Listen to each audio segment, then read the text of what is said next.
L'objectif de cette recherche est de caractériser le rapport au travail dans notre société actuelle et leurs enjeux en termes de gestion. Pour ce faire, nous avions défini trois sous-objectifs. Caractériser le rapport au travail actuel au regard des transformations du travail de ces dernières années. Identifier les enjeux soulevés par ce rapport au travail en termes de rapport au temps, à la technologie ou encore à l'équilibre vie privée-vie professionnelle. Et enfin, offrir une réflexion critique sur le rapport au travail actuel et la nécessité ou non d'encourager certains types de rapports au travail dans les organisations actuelles. Nous nous sommes tout d'abord réunis dans un premier workshop pour prendre connaissance des principaux résultats d'études menées sur le sujet et choisir collectivement les dimensions ou les questions spécifiques que nous allions investiguer dans la suite de la recherche. Ainsi, John Culcio, docteur en sociologie, a partagé avec nous ses recherches et réflexions sur le sujet, notamment la typologie de rapport au travail que nous avions énormément discuté. Par ailleurs, nous avons cadré les différentes dimensions du rapport au travail grâce aux travaux de Daniel Mercure ou encore de Dominique Méda et Patricia Vendramin. À la suite de ce premier workshop, nous avions donc redéfini ensemble notre question de recherche de la façon suivante. Dans quelle mesure le contexte organisationnel induit-il des normes en termes de rapport au travail et comment les individus se positionnent-ils au regard de celles-ci?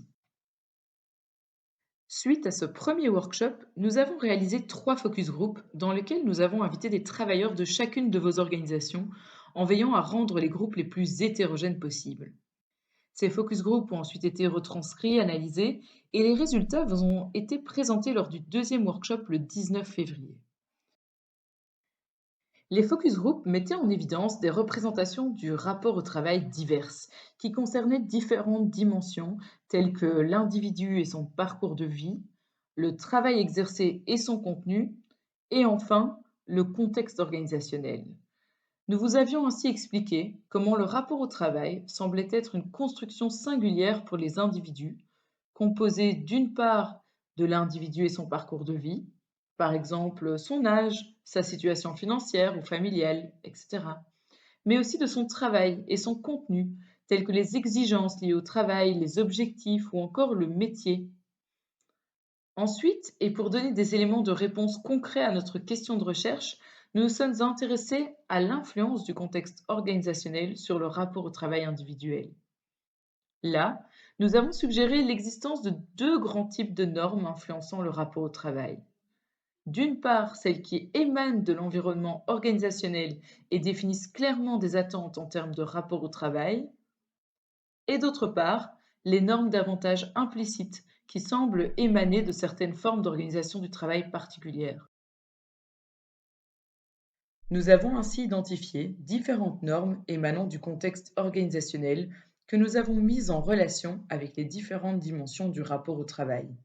Nous nous sommes aussi intéressés aux réactions des individus par rapport à celles-ci, et cet exercice permet de mettre en évidence l'existence de tensions entre les différentes normes en présence.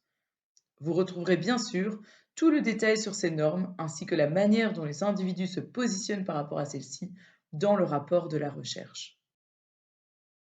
Suite à ce deuxième workshop, la dernière étape de cette recherche était l'élaboration d'une réflexion critique sur le rapport au travail actuel et la nécessité ou non d'encourager certains types de rapports au travail dans les organisations actuelles. Pour enrichir notre réflexion, nous avons invité deux experts issus de disciplines différentes à partager avec nous leur regard sur notre question. Pour le point de vue juridique, nous avons rencontré Oriane Lamine. Oriane est juriste spécialisée en droit social et philosophe. Elle est professeure à l'Université catholique de Louvain, où elle enseigne le droit du travail belge, européen et international. Et pour le point de vue sociologique, nous avons invité le professeur Bernard Fuselier. Bernard est docteur en sociologie, directeur de recherche FNRS et professeur extraordinaire à l'UC Louvain. Vous retrouverez la synthèse de leurs interventions sur la chaîne YouTube de la chaire Labo RH.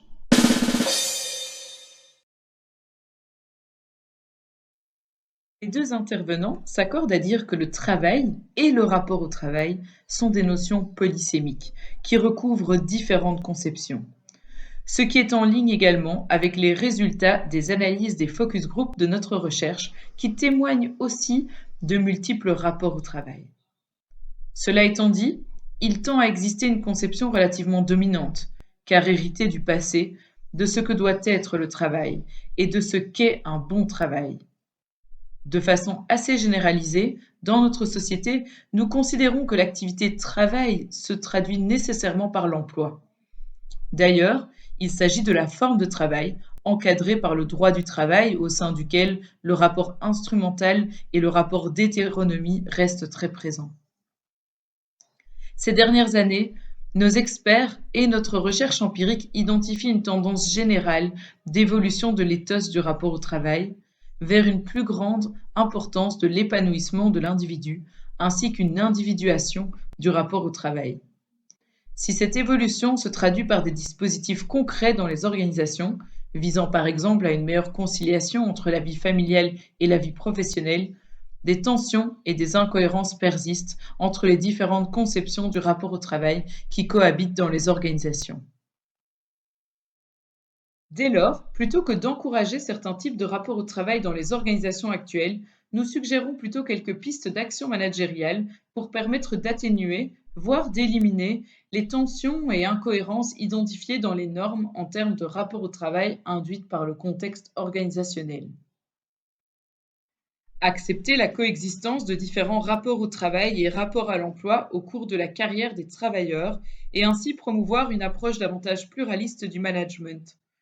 Cela peut se concrétiser par exemple par la considération des revendications divergentes des travailleurs à dédier du temps à la vie familiale et à la vie professionnelle. Développer des innovations managériales qui augmentent la participation des travailleurs et permettent la prise en compte des dimensions expérientielles du travail. Par exemple, ouvrir des espaces de dialogue aux travailleurs permettant de décider ensemble de ce qu'il est attendu de chacun en termes d'horaire, de disponibilité, ou encore garantir certains droits comme le droit à la déconnexion au travers d'une charte dans l'organisation. Enfin, nous recommandons également aux managers d'assurer aux travailleurs les conditions de travail leur permettant de bien faire leur travail et d'encourager une vision de l'humain au travail comme un être réflexif et digne de respect dans une perspective d'un management humain.